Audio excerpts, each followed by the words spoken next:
একজন সর্বদা নিবেদিত কৃষি বিজ্ঞানী ডক্টর গোপালজি ত্রিবেদী, পদ্মশ্রী 2026। বিহারের মাতলুপুর গ্রামে জ্ঞান থেকে বিজ্ঞানের এই যাত্রা শুরু হয়েছিল, যেখানে 1930 সালে একটি কৃষক পরিবারে তাঁর জন্ম হয়। ছোট থেকেই তিনি ছিলেন মেধাবী ছাত্র।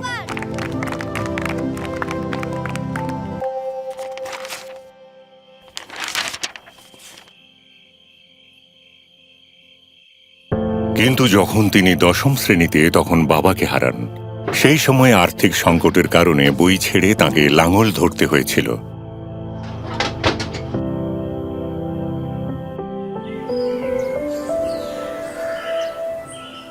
বাবু শোন। কিন্তু মায়ের ছিল বিশ্বাস।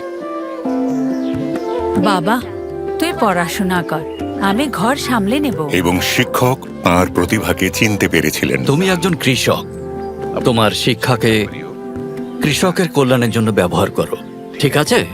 সুখে থাকো। একটি পোস্ট কার্ডে ভর্তির আবেদন লিখে পাঠিয়েছিলেন। পোসা এগ্রিকালচারাল ইউনিভার্সিটি ভর্তি নিয়েছিল এবং বৃত্তিও দিয়েছিল। পরবর্তীকালে তিনি কৃষি সম্প্রসারণকে তাঁর লক্ষ্য হিসেবে গ্রহণ করেন এবং পিএইচডি করেন। এরপর তিনি অধ্যাপক, বিশ্ববিদ্যালয় পরিচালক এবং উপাচার্য পদের দায়িত্ব পালন করেন। একজন বিজ্ঞানী হিসেবে গোপালজি কৃষিকাজকে সহজ করা এবং কৃষকদের ক্ষমতায়ন করার জন্য অবিরাম চেষ্টা করে গেছেন। তারপর একদিন মন বলল, শহরে থেকে গ্রামের কাজ করা যায় না।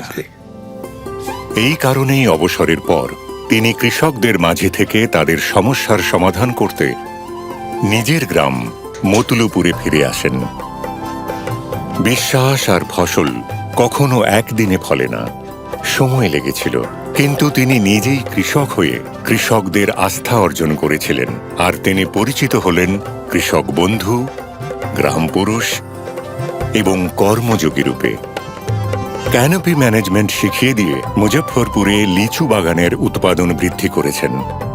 জলাবদ্ধ অঞ্চলে মাছ চাষ শুরু করেছেন এবং মাখানা ও পানিফল ভিত্তিক কৃষি উন্নয়নের মাধ্যমে কৃষকদের আয় বাড়িয়েছেন। শীতকালীন ভুট্টা চাষের বৈজ্ঞানিক পদ্ধতি জানিয়ে ভুট্টার উৎপাদন বহু গুণ বাড়িয়েছেন। গোপালজির চেষ্টায় কৃষিকাজ বিজ্ঞানসম্মত হয়েছে, আর কৃষকরা পেয়েছে লাভ ও সম্মান। তার ত্রিবেদী পারিক স্কেল যেভাবে আজ কৃষিক্ষেত্রে পরিবর্তন পরিমাপের একটি বিশ্ব স্বীকৃত মানদণ্ড দিয়েছে, ঠিক তেমনি তিনি নিজেও কৃষি জগতে নিঃস্বার্থ পরিশ্রমের এক মানদণ্ডে পরিণত হয়েছেন। ফুলের সুবাস তার কোনো বিশেষ অর্জন নয়, সে তো তার মূলের সঙ্গে যুক্ত থাকার মধ্যেই নিহিত। ডক্টর গোপালজি ত্রিবেদী, পদ্মশ্রী 2026। তাঁকে কোটি কোটি প্রণাম।